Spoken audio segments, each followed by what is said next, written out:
Hello, boys and girls. Welcome to In My Mug. This week's episode is number 670. 670. That's not a bad number. No, we've done well. We've wrapped them up. We are back this week with coffee from Ethiopia that I know has been hotly anticipated by a lot of you. This is the Sora washed. Okay, so Sora washed, produced by our good friend Israel. We've already had the natural. So the wash was a little later in getting here. Unsurprisingly, all kind of ready at the same time.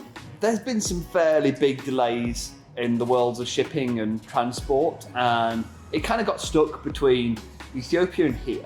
Whatever makes sense for them. It's a magical world of logistics, very complicated. I'm glad that we don't have to deal with all of that detail, but it does mean that sometimes things take a little bit longer than you think. I find that a little bit of anticipation and waiting for something exciting always makes it taste a little more delicious. Let's just, Sora, what's Sora for those who hasn't seen the coffee? Sora is a farm. It is a farm in the Yirgacheffe region of Ethiopia, and it is owned by Israel Seme, the biggest independent exporter of Ethiopian coffee. So, I mean, it's big, but at the same time, most of what he does is actually kind of commercial. It's the larger volume kind of coffee production. The reality in any country is that you produce a lot more coffee that is commercial grade or a more general grade than you do the specialty grade, because you have to invest a lot of energy and you can only pick the very best coffee to be that specialty grade. And sometimes the coffee on a plant isn't going to be up to that level. It's going to become that commodity grade. Israel has really worked on building the quality, and we've seen now really consistently this is a coffee we buy year on year on year because it delivers.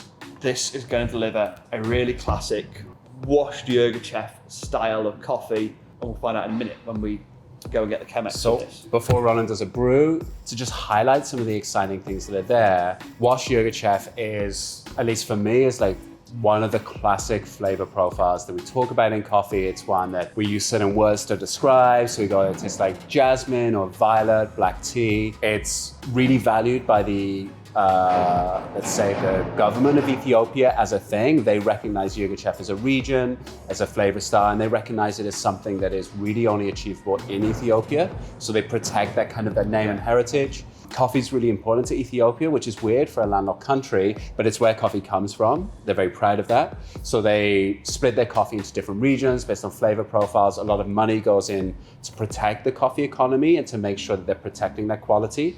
So all coffee that is exported outside of Ethiopia is cupped by Q graders, mostly women within the mills and the labs, who are qualified, who understand the product. They grade it in certain ways.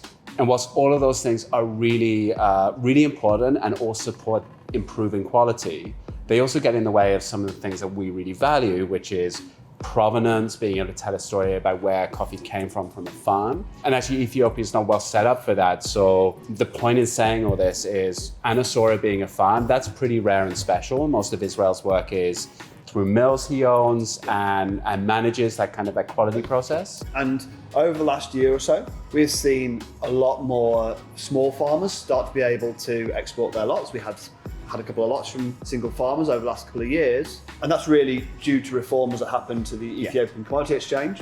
Israel was really ahead of that. Yeah, he's at the forefront. He's creating market access for himself, but also the people he works with.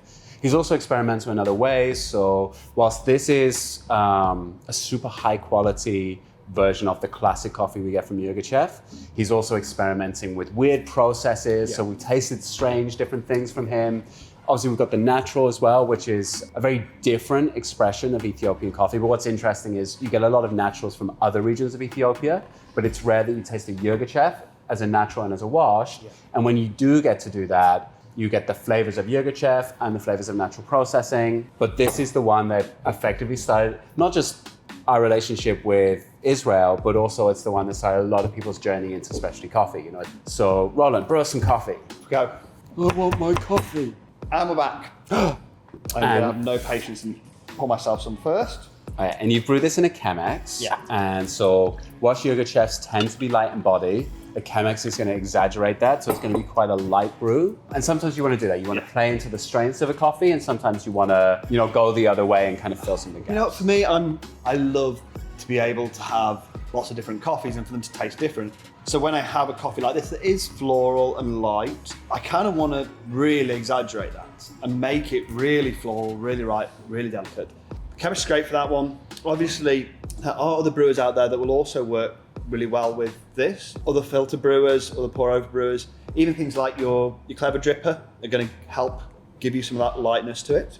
So we're going to smell that. We're going to get incredible aromas that are really interesting and novel. And you want the coffee to deliver on it when you take a sip as well. Because there are some that smell great, but when you take a sip, it's kind of base flavors. And sometimes it helps a lot to let it cool a little bit, but really think about taste and aroma as part of the same thing. So sip it slowly as it cools, really pull the two together. And the roast on this is pretty light. That's totally intentional. That really does highlight that floral character, that acidity, that really simple kind of sweetness that I'm looking for here. Don't worry if it takes you a couple of weeks to drink through this. This is going to be tasting great. Probably most of a month or so after roast, it's going to be really, really good. With the aromas, I'm getting little bits of berries and little bits of floral notes. But when I take that first sip, I'm getting peaches, I'm getting tinned peaches. I'm getting a little bit of jasmine just in the back.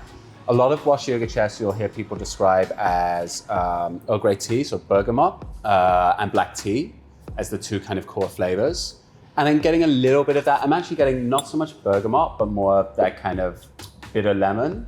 So I'm getting jasmine, I'm getting lemon, and I'm getting this, I guess, sugar syrup, this kind of white peach.